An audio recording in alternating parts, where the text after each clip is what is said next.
Eu quero que você abra sua Bíblia comigo. Quero que Deus falará tremendamente aos nossos corações. Peço que você abra sua Bíblia comigo.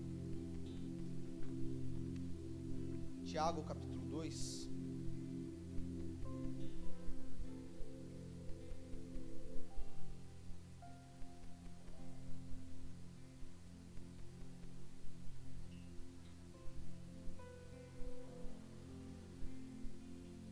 Tiago capítulo 2, versículo 14.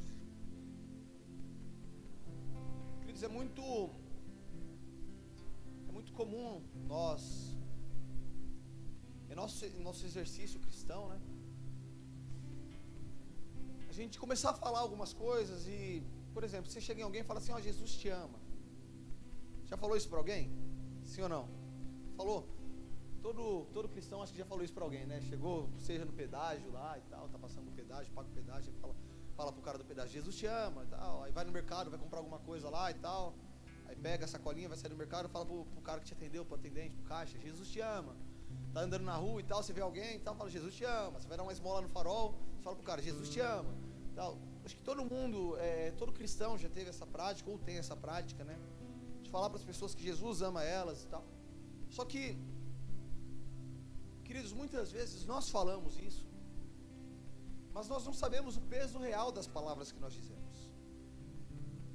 Porque se nós estamos dizendo para alguém que Jesus ama essa pessoa, e se nós somos amados por Jesus, e nos sentimos amados por Ele, perdoados por Ele, pela obra redentora da cruz, então nós não iremos somente falar que Jesus ama essa pessoa, mas nós iremos mostrar a ela que Jesus a ama. Amém? A Bíblia vai falar em Tiago capítulo 2, deixa eu abrir aqui que eu não abri. Tiago capítulo 2,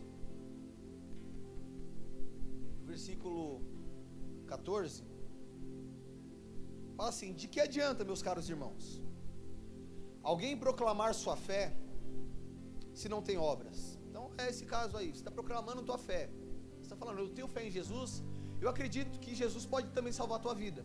Ou seja, você está proclamando a tua fé, correto? Mas o que adianta você proclamar a sua fé se você não tem obras? Acaso essa fé pode salvá-lo? Como as obras estavam, se um irmão ou uma irmã estiverem necessitados de roupa e passando privação do alimento de cada dia, e qualquer um dentre vocês disser para ele: vá em paz, aquecer-vos, comer até satisfazer-vos, porém sem lhe dar alguma ajuda concreta, de que adianta isso? Então ele está falando: ó, alguém no meio de vocês está passando fome, alguém de vocês não tem roupa para vestir, alguém no meio de vocês não tem uma cama para dormir. Aí vocês vão lá e falam para essa pessoa: olha, pode ir em paz, vai lá, se aquece, coloca uma roupa, se aquece, coma até se fartar, coma até ficar satisfeito, vai em paz. Está falando: do que adianta você falar isso para a pessoa? Porque você está falando para ela fazer exatamente aquilo que ela não tem possibilidade de fazer, porque ela não tem comida e você está mandando ela comer, sem fornecer o alimento a ela. Ela não tem o que vestir, você está mandando ela se vestir, sem fornecer vestes a ela. Aí ele vai continuar, ele fala que de dar uma ajuda concreta, né? Do que adianta isso? Desse mesmo modo, em relação à fé, por si só, se não for acompanhada de obras, está morta. Então está falando, é a mesma coisa a fé. Se você tem fé em Jesus, se você tem fé em Deus, mas você não carrega obras contigo, você não tem atitudes cristãs contigo, a sua fé não está valendo de nada. Entretanto, alguém poderá afirmar: você tem fé, eu tenho as obras. Então você vai me mostrar a sua fé sem obras, e eu te demonstrarei a minha fé mediante as obras que realizo. E aí ele vai começar a falar aqui: crê você então na existência de um só Deus? Você faz bem crer na existência de um só Deus. Mas aí tem uma questão: até mesmo os demônios creem e tremem. Ou seja, está falando aqui: então você crê que Jesus é o Salvador? Você crê que somente Jesus é o Salvador? Que Ele é o único que pode nos salvar de uma vida de pecado, de uma vida de morte? Você faz muito bem. Mas até os demônios creem nisso. Até os demônios sabem que Jesus é o único Senhor. Por isso que eles se prostram diante dele. Por isso que diante da autoridade do nome de Jesus, todo joelho se dobrará nos céus e na terra. Amém? Por isso que, segundo a autoridade do nome de Jesus, toda potestade, todo o espírito maligno tem que obedecer. Por quê? Porque eles também creem que Jesus é o Senhor. Então somente crer que Jesus é o Senhor, somente vir à igreja, isso não basta, querido. A Bíblia nos chama para uma prática da nossa fé. Ela nos chama para um exercício real da nossa fé. Algo que vai sair das palavras e vai começar a tomar um ambiente social. Amém? Aí no versículo 20 vai dizer: queres, pois, assegurar-te, ó homem insensato, de que a fé sem obras é de fato inútil? Aí ele vai começar a dar o exemplo de Abraão, né? Não foi Abraão nosso pai na fé. Então a Bíblia fala lá que Abraão é o nosso pai na fé, certo? Abraão é o pai da fé e tal, porque a fé começou ali através dele e tal. Ele teve um ato de justiça diante de Deus. Vai falar, então, não foi Abraão nosso pai na fé, justificado por obras, quando ofereceu seu próprio filho Isaque sobre o altar? Vês dessa forma que tanto a fé como as obras estavam agindo juntas, e a fé foi aperfeiçoada pelas obras.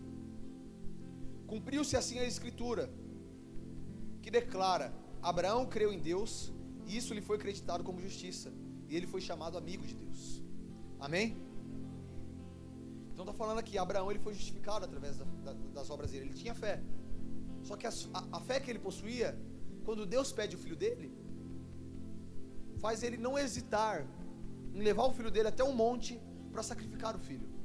Por quê? Porque a fé que ele tinha, a fé que ele possuía, acreditava naquele ato de justiça que ele estava fazendo, e acreditava que se Deus estava pedindo o filho dele, você pode ler isso em Hebreus, fala que ele acreditava que se Deus estava pedindo o filho dele, Deus seria capaz de ressuscitar o filho dele dentre os mortos, se ele entregasse. E aí, naquele momento onde Abraão vai sacrificar o filho, o que acontece? Deus impede ele de sacrificar o filho, porque Deus não queria o filho de Abraão, mas Deus dá o seu filho para ser sacrificado, e Deus ressuscita o seu filho dentre os mortos. Glória a Deus. Então, amados, Abraão ele estava enxergando naquilo ali, naquele sacrifício, Abraão estava enxergando a obra da cruz, a obra de Jesus. Amém? Então aquela obra trouxe justificação a ele. Isso lhe foi acreditado como justiça, e ele foi chamado amigo de Deus. Observai que uma pessoa é justificada por meio de suas ações, e não simplesmente por dizer que crê. Então estou falando, a pessoa vai ser justificada por quê? Por meio das ações. Não é você chegar aqui e falar: eu acredito, eu creio, eu sou cristão, as minhas palavras dizem, as minhas palavras são de amor. Querido, não é somente isso, as tuas obras devem provar, as minhas obras também. Exemplo semelhante é o de Raabe, a meretriz. Não foi ela aceita por Deus pelas obras, quando acolheu os mensageiros de Israel e os conduziu à liberdade por um outro caminho? Portanto, assim como o corpo sem espírito está morto, da mesma forma, a fé sem obras é morta. Amém, amados? Então aqui ele está dando um exemplo de fé, a prática da fé. Hoje em dia é muito comum nós vermos pessoas que são famosas, enchendo a boca para falar de amor. É verdade ou não é verdade? É atos de justiça. A pessoa vai falar: não, porque o amor, porque isso, porque aquilo. Não, porque nós temos que amar, nós temos que ser tolerantes, nós temos que tomar cuidado e abraçar as pessoas e tal. É muito comum nós vermos isso hoje em dia. Só que ao mesmo tempo que nós vemos essas pessoas, muitas vezes midiáticas, pessoas que estão espalhadas por aí afora, digamos que com alta visibilidade, né, na mídia, em governo, em política e tal, e a gente vê essas pessoas falando isso. Ao mesmo tempo nós vemos essas mesmas pessoas muitas vezes promovendo atos de ódio contrário às pessoas que pensam diferente delas. Você vê por exemplo, um movimento esquerdista que vai pregar a tolerância ou a aceitação de algumas classes, né? Você vê ao mesmo tempo esse movimento promovendo ódio ao movimento contrário a eles. Você vê um movimento feminista, por exemplo, que vai pregar a igualdade entre o homem e a mulher, vai falar que a mulher, ela está no mesmo patamar que o homem, então, e vai criar o seu discurso em cima disso. Só que aí você começa a analisar mais profundamente esse discurso, você vai ver que esse discurso é um discurso carregado de ódio. Porque aí elas começam a promover diversas coisas que contrariam a natureza, que contrariam os bons costumes, que deturpam a imagem da mulher. Porque é um movimento que ao mesmo tempo que está promovendo, digamos que busca promover igualdade, ao mesmo tempo que busca promover o ódio. Digamos que um amor mascarado. É aquela pessoa que só ama quem convém a ela amar. É aquela pessoa que só faz o bem a quem convém a ela fazer. E Jesus disse isso na Bíblia. Se você faz bem àqueles que te fazem bem, isso aí até as pessoas que pertencem ao mundo fazem. Até os ímpios fazem bem a quem faz bem a ele. Mas fala, mas vocês devem ser diferentes. Vocês devem amar e orar pelos seus inimigos. Amém, amados? Por quê? Porque o cristão ele tem que ser diferente. O cristão ele não pode ser comum. O cristão não pode, a Liliane ela serve na igreja, que é uma beleza. A Liliane ela demonstra amor por mim. Ela demonstra amor pela obra. Então eu amo a Liliane. Por quê? Porque ela faz tudo isso. Os voluntários da igreja, eles vêm aqui, eles servem. Eles abraçam as pessoas. Então eu amo os voluntários. Por quê? Porque eles estão servindo aqui. Mas querido, e aquela pessoa que está entregue no pecado? E aquela pessoa que está muitas vezes difamando o nome de Cristo lá fora? Qual é o meu sentimento em relação a ela? E aquela pessoa que fala mal de mim? E aquela pessoa que se proclama publicamente o meu inimigo? Qual é o meu sentimento em relação a ela? E aquela pessoa que muitas vezes gera inimizade, fala que eu disse coisas que eu não falei, qual é o meu sentimento em relação a ela? Pastor, se eu pudesse, eu falo sinceramente no meu coração, eu preferia que morresse. Esse é o meu sentimento? Esse é o amor ao próximo que eu carrego? A Bíblia ela conta, né, aquela parábola do bom samaritano, e ela fala que passou pessoas religiosas ao lado de um homem que estava caído.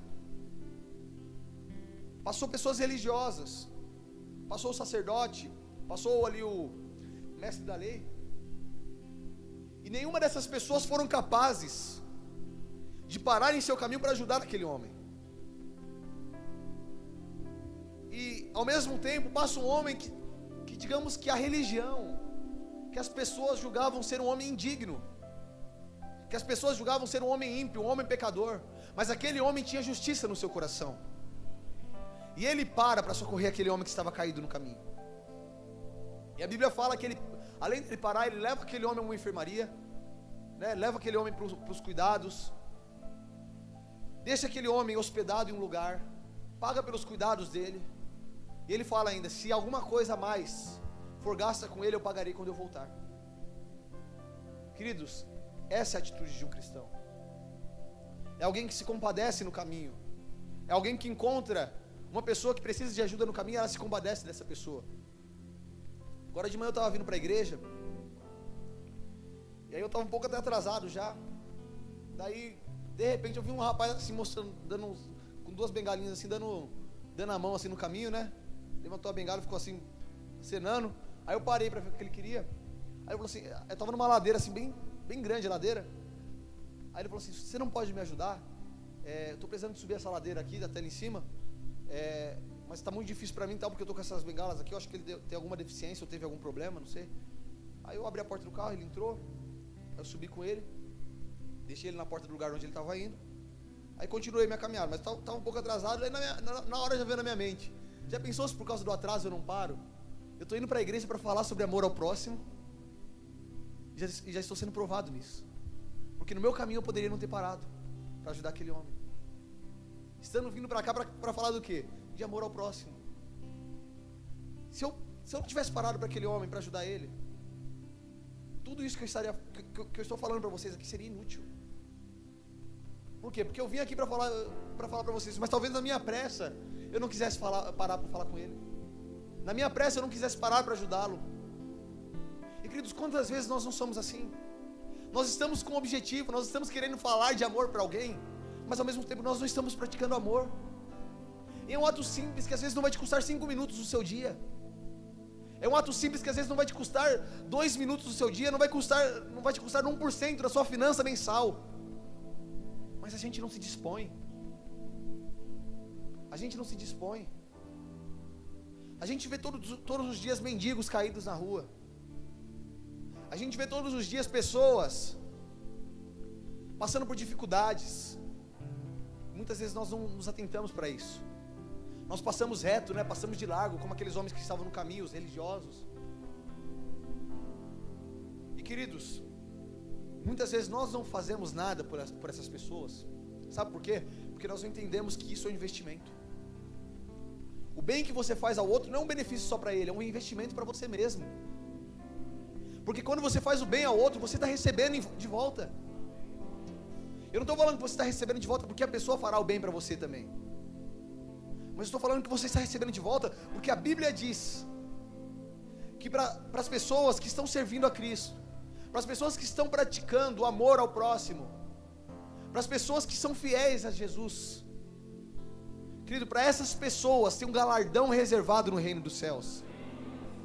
E se nós somos crentes que acreditam no reino dos céus, então nós cremos também que aquilo que nós fazemos, aquilo que nós jogamos é como um efeito bumerangue.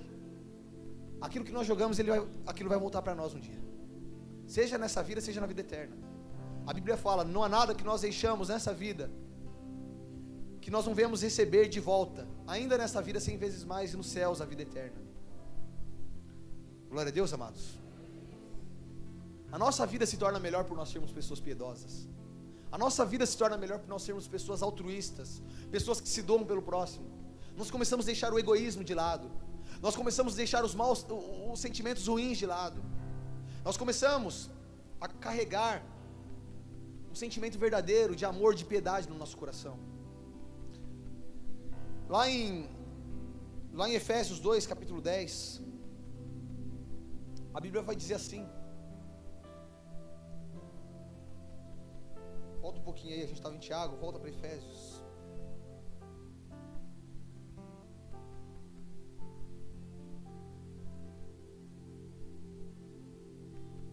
Dois 10. A Bíblia vai dizer: pois somos criação de Deus.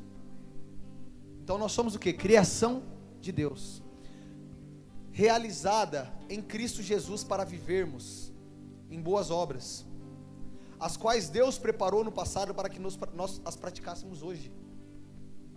Então está falando que nós somos criados, nós somos criação de Deus.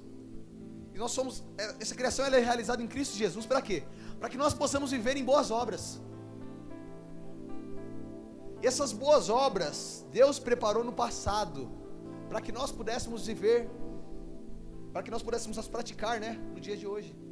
Ou seja, quando nós estamos praticando boas obras, nós estamos revelando o plano de Deus para a humanidade. Quando nós estamos praticando boas obras, nós estamos revelando o propósito de Deus em Cristo Jesus para cada um de nós, para a humanidade, para a criação dele. Porque está falando que ele preparou essas boas obras no passado, para que nós pudéssemos as praticar hoje.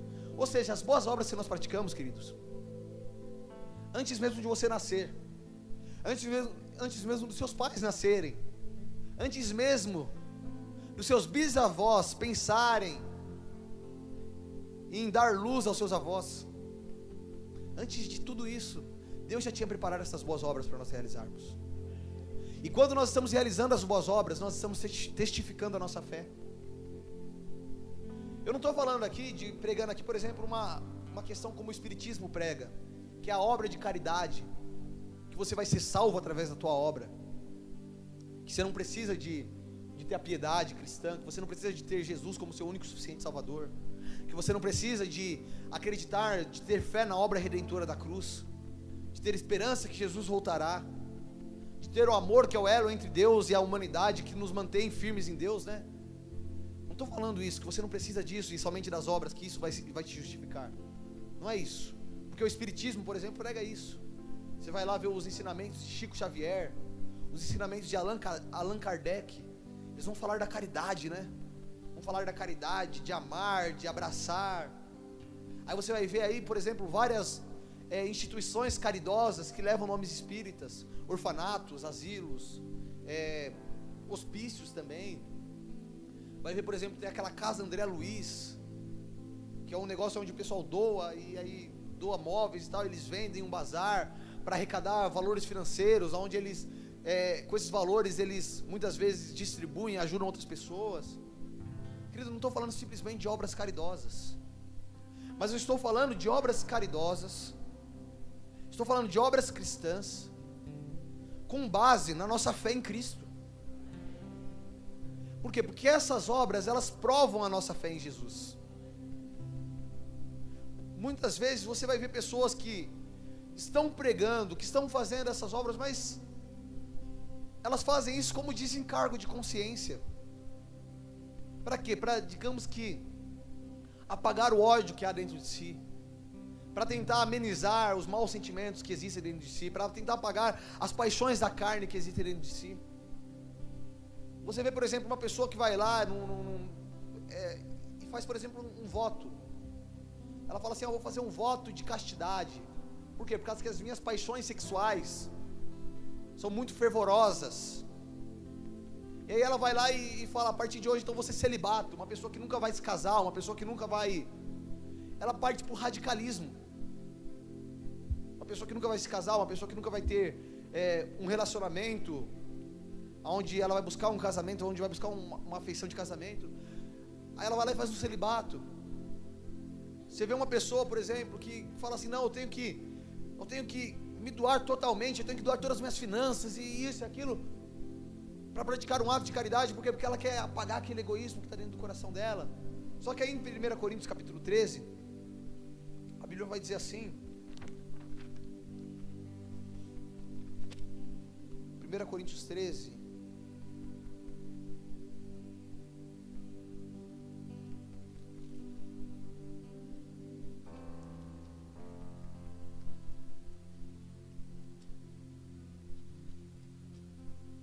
no versículo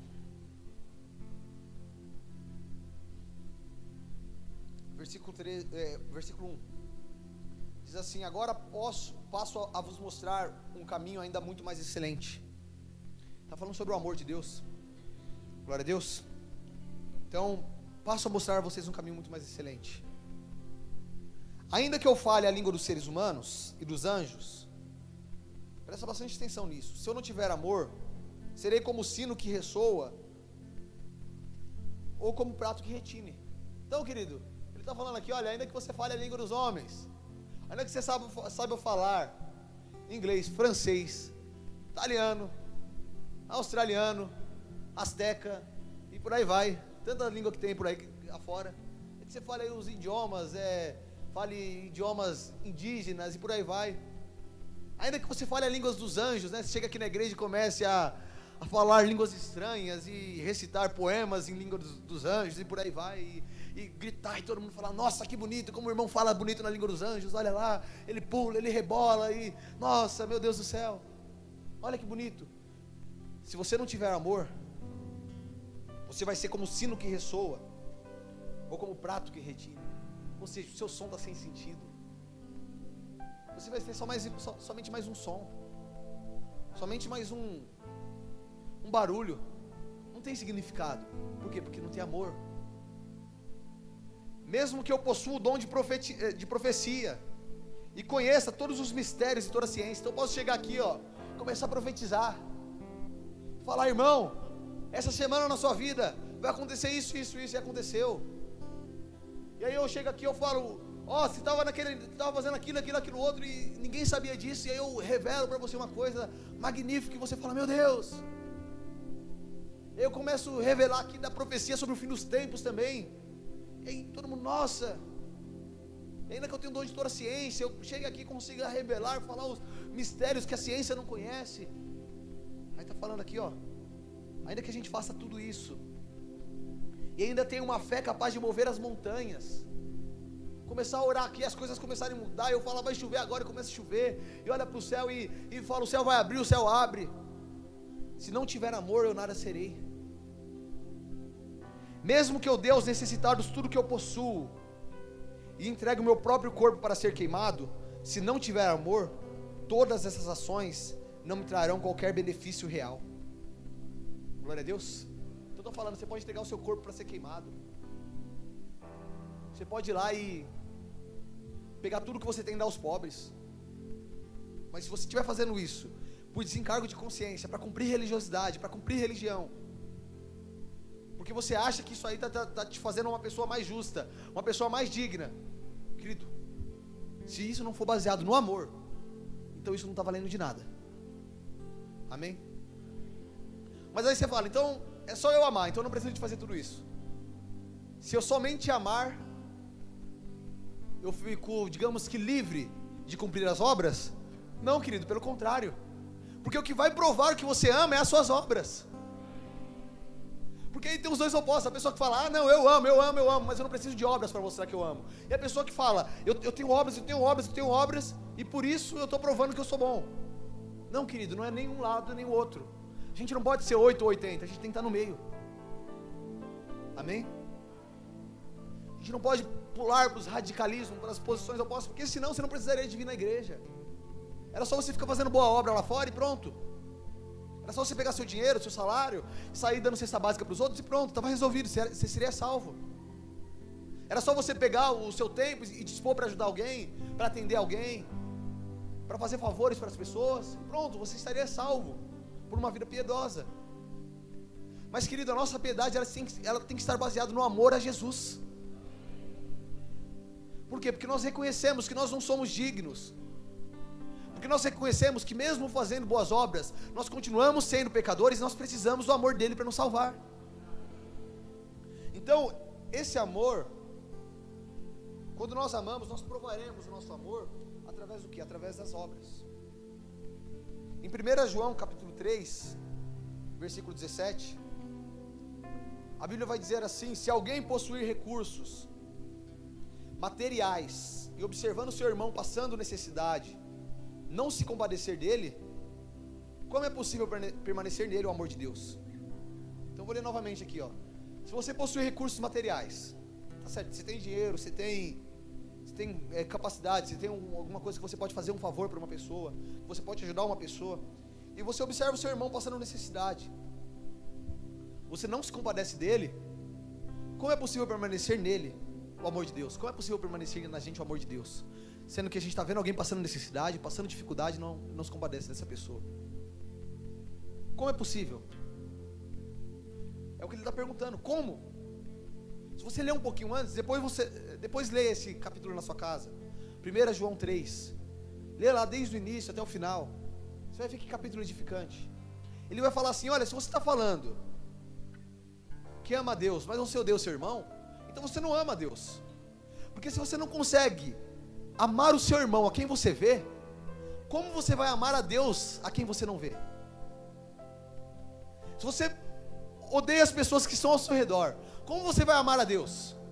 É o que ele está falando aqui, porque o ser humano foi criado à imagem e semelhança de Deus. Quando nós estamos odiando o ser humano, nós estamos odiando a imagem e semelhança de Deus. E aí a Bíblia vai falar o quê? Quando vocês deixaram de fazer qualquer coisa a um dos meus pequeninos, vocês deixaram de fazer a mim. Mas quando vocês fizeram qualquer coisa a um dos meus pequeninos, vocês fizeram essas coisas a mim. Que ele fala lá, né? Eu tive com fome, vocês não me deram de comer. Tive sede, vocês não me deram de beber. Tive nu e vocês não me vestiram. Ele fala, mas quando, Jesus? Quando nós vimos o Senhor nu? Quando nós vimos o Senhor com fome? Quando nós vimos o Senhor preso? E ele fala, quando vocês viram qualquer um dos seres humanos, qualquer um dos meus pequeninos passando por isso e não fizeram isso, e não ajudaram eles, vocês deixaram de prestar uma ajuda a mim. Amém, amados?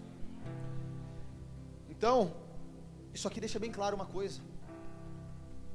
Isso deixa bem claro uma coisa, que quando nós praticamos amor ao nosso próximo, nós estamos praticando amor a Deus. Então, no amar a Deus sobre todas as coisas, nós devemos prestar amor a Deus sobre todas as coisas. O amar ao próximo, ele vem em seguida. Por quê? Porque prestando amor ao próximo, nós continuamos amando a Deus. Porque prestando amor ao próximo, nós continuamos nos dedicando a Ele. Você odiar a imagem é você odiar o Criador. Você odiar a imagem e semelhança de Deus, você está odiando o Criador dessa imagem. Se você chega em algum lugar e você pega assim uma foto, por exemplo, tem um crime que é dado pela Constituição Federal, que se alguém pegar a bandeira do Brasil e queimar a bandeira, ela está cometendo um crime contra a pátria. Por quê? Porque ela está proclamando ódio contra a pátria. Porque a bandeira, a imagem da bandeira, aquela bandeirinha lá, ela significa, a imagem dela simboliza a imagem da nação. Se você pega a foto de uma pessoa e você começa a queimar essa foto dessa pessoa, você está simbolizando ódio a esta pessoa. E quando nós praticamos ódio ao ser humano, nós estamos praticando ódio a Deus. Quando nós deixamos de amar o ser humano, nós estamos deixando de amar a Deus. Porque Ele nos amou. E a Bíblia fala, Deus amou o mundo de tal maneira, que deu seu Filho, para que todo aquele que nele crê, não pereça, mas tenha vida eterna. Deus amou o mundo a tal ponto, queridos, de morrer, em favor da humanidade, para que os humanos pudessem ser salvos. E lá em João capítulo 15, no versículo 13, a Bíblia diz, não precisa de abrir, a Bíblia diz que não há amor maior do que esse, de alguém dar a vida pelos seus irmãos. Então nós precisamos, queridos, demonstrar que a nossa fé, ela excede as palavras, que o nosso amor, ele excede as palavras. Amém? Diga isso comigo, a minha fé tem que exceder as palavras. O meu amor não pode ser somente falado. Amém, queridos? Em Gálatas, capítulo 5, a Bíblia vai falar dos opostos, Versículo 14.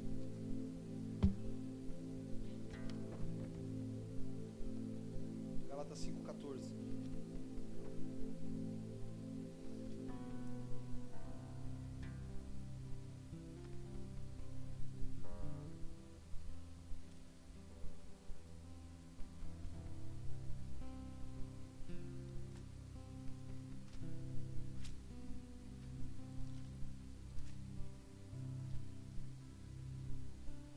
Assim: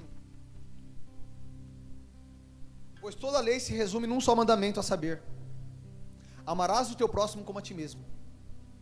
Então está falando que toda a lei se resume em um só mandamento, não se resume em dois mandamentos. Existem dois mandamentos, certo?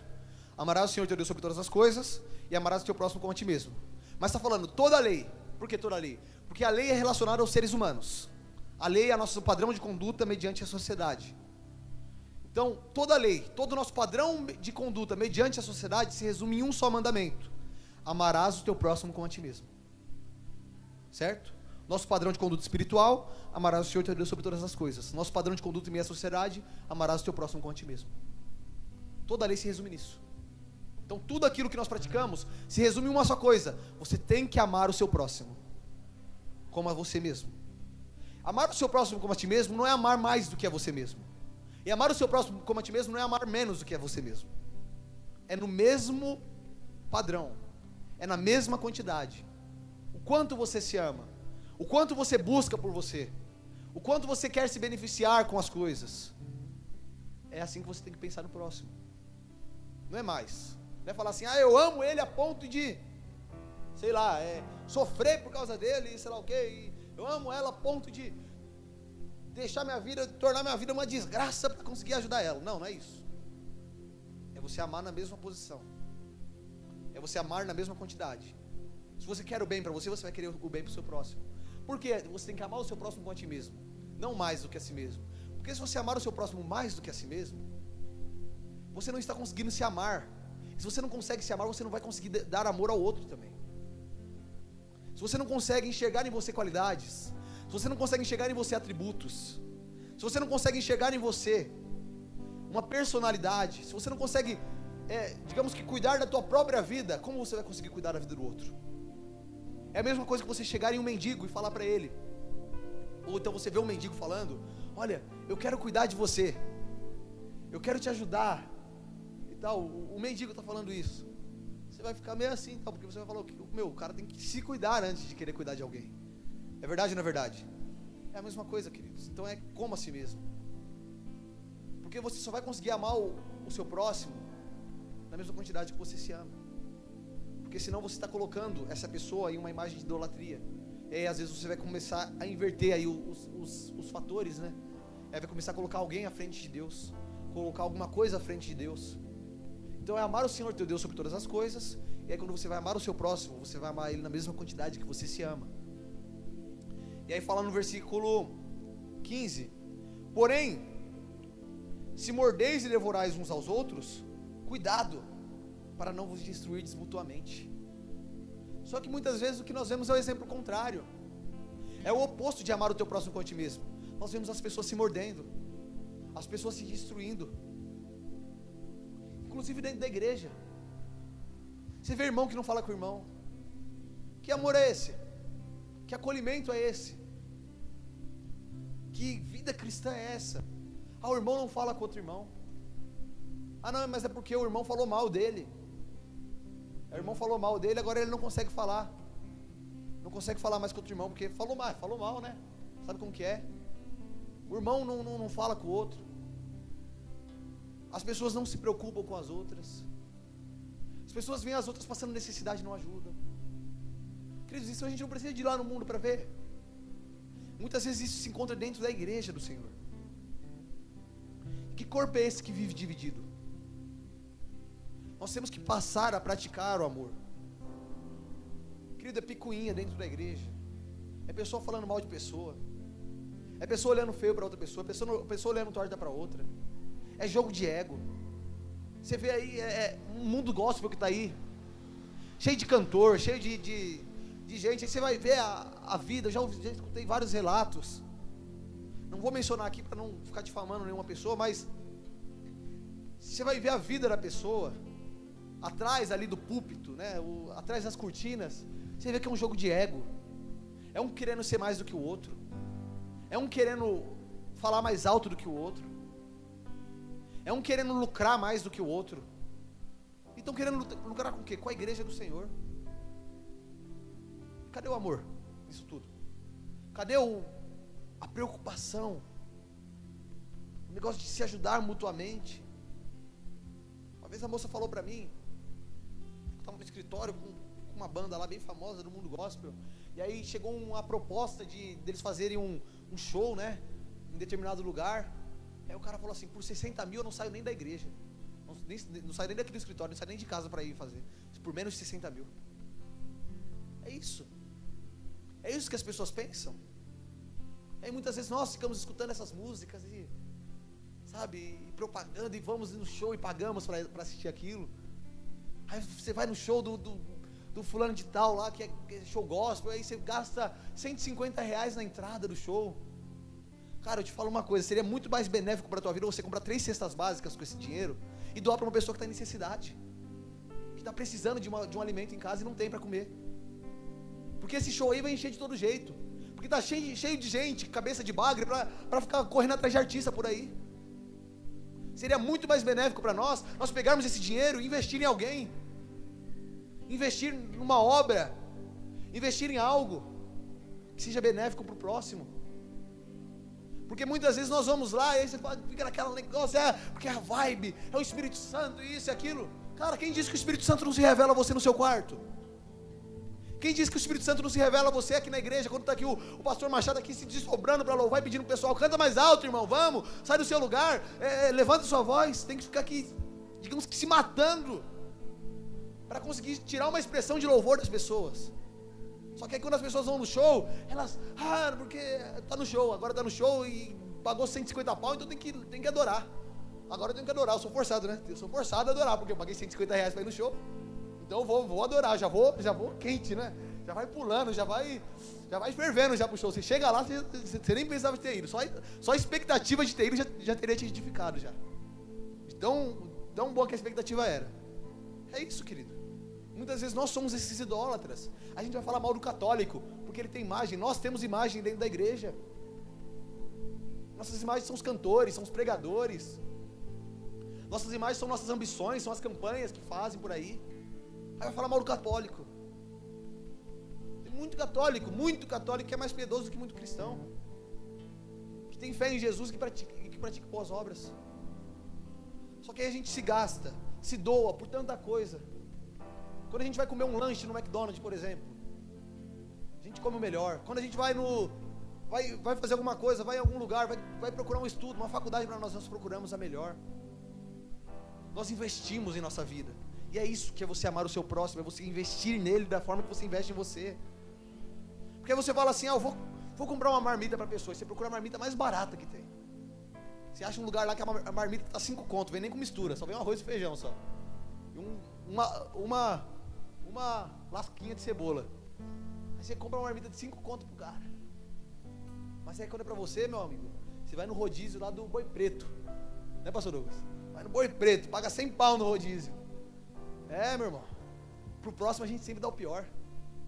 Pro outro a gente sempre dá o pior. Aí a gente vem na igreja, a gente fala, vou ofertar na igreja. A gente pega aquela nota menor. Se você vê, você puxa do bolso aqui, dá uma nota de 50 e você fala, rapaz, não tem uma outra. Aí você procura, vai até trocar a nota para dar oferta na igreja. Mas quando a gente vai gastar, a gente gasta bem mais do que isso. Com qualquer outra coisa. E muitas vezes a tua igreja precisa, o teu próximo precisa, o teu vizinho precisa. Só que nós não estamos nos atentando para isso. Não estou dizendo que todos são assim, queridos, mas muitas vezes esse sentimento está no nosso coração. E se nós não nos policiarmos, nós vamos acabar perecendo por causa disso. Amém? Para a gente encerrar aqui, vamos terminar de ler Gálatas. No 5, no versículo 16, a Bíblia vai dizer, vai começar a fazer o parâmetro aí, né? Vai começar a falar dos opostos. Portanto vos afirmo, vivei pelo Espírito, de forma alguma satisfarei as vontades da carne. Então aí vai começar a falar das vontades da carne, né? Aí fala que a carne, no versículo 17, fala que a carne luta contra o Espírito. Eles se opõem um ao outro, de modo que não conseguem fazer o que vocês não conseguem fazer o que quereis. Contudo, se nós somos guiados pelo Espírito, já não estamos subjugados pela lei. E agora fala das obras da carne. As obras da carne são manifestas, e elas são imoralidade sexual, impureza, libertinagem, idolatria, feitiçaria, ódio. Então, querido, tudo isso aí está relacionado. Eu falei de idolatria aí. Aí está falando feitiçarias, ódio, discórdia, ciúmes, ira, egoísmo, dissensões, facções e inveja, embriaguez, orgias e tudo quanto se pareça com essas perversidades, contra as quais vos advirto, como já vos preveni antes, os que as praticam não herdarão o reino de Deus. Amém? Então as obras da carne, se você for olhar aqui e contar no dedo as obras da carne, você vai ver que as obras da carne, a maioria delas estão relacionadas ao próximo e não a si mesmo. Tem a imoralidade sexual que está relacionada a si mesmo, embriaguez que está relacionada a si mesmo, qual mais aqui está relacionada a si mesmo? Impureza, libertinagem está relacionada tanto a si mesmo quanto ao próximo, que libertinagem não se pratica sozinho. E aí o restante aqui está tudo relacionado ao próximo. Idolatria, feitiçaria, ódio, discórdia, ciúmes, ira, egoísmo, dissensões, facções, inveja. A embriaguez está relacionada ao próximo, orgia está relacionada ao próximo. A maioria das obras da carne está relacionada ao convívio com o próximo e não convívio com si mesmo. A maioria delas. Para você ver como que é sério essa questão de amar ao próximo. Porque se nós não tivermos um amor verdadeiro no nosso coração, nós estamos praticando as obras da carne. E aí no versículo 22 vai falar dos frutos do Espírito, que são amor, são os opostos, né? Alegria, paz, paciência, benignidade, bondade, fidelidade, mansidão, domínio próprio. Contra essas virtudes não há lei. E os que pertencem a Cristo Jesus crucificaram a carne com as suas paixões e seus desejos. Se vivemos pelo Espírito, andemos de igual modo, sob a direção do Espírito. Não nos tornemos arrogantes, provocando-nos uns aos outros e tendo inveja uns dos outros. Amém, queridos? Então é isso. A Bíblia deixa bem claro. Ou você pode praticar as obras do Espírito, ou você pode praticar as obras da carne. Ah, pastor, mas é que eu não perdoo. Ah, pastor, mas é porque eu não... Sabe, é minha criação dos meus pais. Me criaram assim. Ah, pastor, mas é porque eu não... Sabe, eu não consigo ser cristão de verdade. Querido, ou você aprende, ou... Me desculpa te dizer. Ou você aprende isso, ou não tem um meio de você demonstrar sua fé. Não tem um meio de você demonstrar o seu amor. E aí no final, vai acabar... Uma hora ou outra você vai acabar se desviando da fé e no fim de tudo vai acabar tendo a condenação eterna. Não tem isso. Ah, é porque eu não consigo ser cristão. Não tem alguém aqui que não seja humano. Todos nós somos humanos sujeitos às mesmas dificuldades. Então nós precisamos subjugar nossa carne, crucificar nossa carne, como o apóstolo Paulo falou em Gálatas. Aqueles que vivem em Cristo Jesus, eles crucificam sua carne. Crucificação não é um processo, digamos que prazeroso. Pelo contrário, é um processo doloroso. E nós precisamos de nos crucificar diariamente, nos subjugar diariamente para viver uma vida piedosa diante de Cristo. Amém? Em João capítulo 15, no versículo 14, vai dizer: vocês são meus amigos se praticarem o que eu mando. Jesus falou isso para os discípulos: vocês são meus amigos se vocês praticarem aquilo que eu estou falando, aquilo que eu ordeno, aquilo que eu mando. Então, nós só podemos ser achados amigos de Deus, justificados por Ele, com a prática daquilo que Ele está nos mandando. Amém? E aí, para terminar, em Mateus 3:8, a Bíblia vai dizer: produzi sim frutos que mostrem vosso arrependimento. Frutos de arrependimento. O que são frutos de arrependimento? Você pecava, agora você passa a se santificar. O arrependimento. Uma pessoa chega em você e fala assim: olha, eu fui preso por roubar, mas eu estou arrependido. Como que ela prova o arrependimento dela agora que ela foi? Como que ela prova o arrependimento? Alguém que foi preso por roubar. Agora ela trabalha, ela não rouba mais. Ela trabalha por aquilo que é dela. Ela se esforça. É o comportamento inverso daquilo que era praticado. É o comportamento oposto daquilo que era praticado. A pessoa fala: eu praticava imoralidade sexual. Então agora ela passa a se santificar sexualmente. Ela passa a se guardar para o casamento dela. A pessoa fala: eu praticava adultério. Agora ela passa a ser fiel. A pessoa, ela fala: eu era egoísta, eu não conseguia me doar. Então agora ela tem uma vida piedosa, de doação ao próximo. Isso é o comportamento de arrependimento, queridos. É o frutos que produzem arrependimento. E nós devemos ter esses frutos em nossas vidas. Frutos que mostram o comportamento contrário àquela vida passada, de quando nós não éramos cristãos. Frutos que mostram o comportamento contrário, que nos diferenciam de quando nós éramos no mundo. O que é que mudou na tua vida? Faça esse exercício agora. Pensa, o que é que mudou na sua vida desde que você se converteu? O que é que você praticava antes de você se converter a Jesus? E o que é que você pratica agora? Como é que você vivia antes de você se converter a Jesus? E como é que você vive agora? Se você falar assim: pastor, a única coisa que mudou na minha vida foi que agora eu tenho Jesus como meu Salvador. Então, querido, você tem que rever a sua vida cristã. Você tem que rever seu posicionamento cristão. Porque não é comum, não é natural alguém que se converte ficar com as mesmas marcas do passado, ficar com os mesmos comportamentos do passado. Isso não foi uma conversão genuína. A Bíblia fala de Lázaro. A Bíblia compara, né, o novo nascimento. Ele compara a uma pessoa que está morta e ela ressuscita. Agora ela nasce de novo para Cristo, porque ela foi sepultada e agora ela nasce. Ela estava morta e agora ela está viva. E a Bíblia fala de Lázaro, quando Lázaro estava dentro do túmulo, né? Jesus chega lá e manda tirar a pedra, e quando Lázaro sai andando, ele sai enfaixado.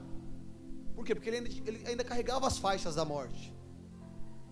Ele sai dali com o corpo dele totalmente coberto, com coisas, com faixas ali, com coisas que representavam a morte. Só que o que eles fazem após Lázaro sair? Jesus manda que eles tirassem tudo aquilo que estava cobrindo ele, tudo aquilo que representava a morte nele. Porque quando nós saímos do mundo e a gente vem para Cristo, a gente vem sim com coisas do passado que nós carregávamos. Só que a partir desse momento, nessa nova caminhada, aquilo que representava a morte em nossa vida, aquilo começa a ser deixado para trás. Aquilo que representava a morte dos nossos comportamentos, dos nossos caminhos, passa a ser deixado para trás. Então, querido, não permita, não seja uma pessoa que vive com a morte em seu coração. Não seja uma pessoa que já saiu do mundo, que diz que está vivendo para Cristo, mas ainda continua carregando as mesmas feridas do passado, os mesmos ódios do passado, que ainda tem ódio de algo que alguém fez para você na tua infância, que ainda tem ódio de algo que alguém fez para você ali na tua adolescência. Não seja uma pessoa que se converteu há 5 anos mas continua sem falar com o teu irmão e já não fala com ele há 10, por causa de uma briga que você teve com ele antes de você se converter a Cristo. Cara, você é uma nova criatura, você é uma nova pessoa, então se comporte como uma nova criação de Deus, criada para realizar boas obras. Demonstre a sua fé através das suas atitudes, demonstre a sua fé através das suas obras. E sabe de uma coisa, as suas obras elas falam, as suas obras elas testificam. Glória a Deus, amados.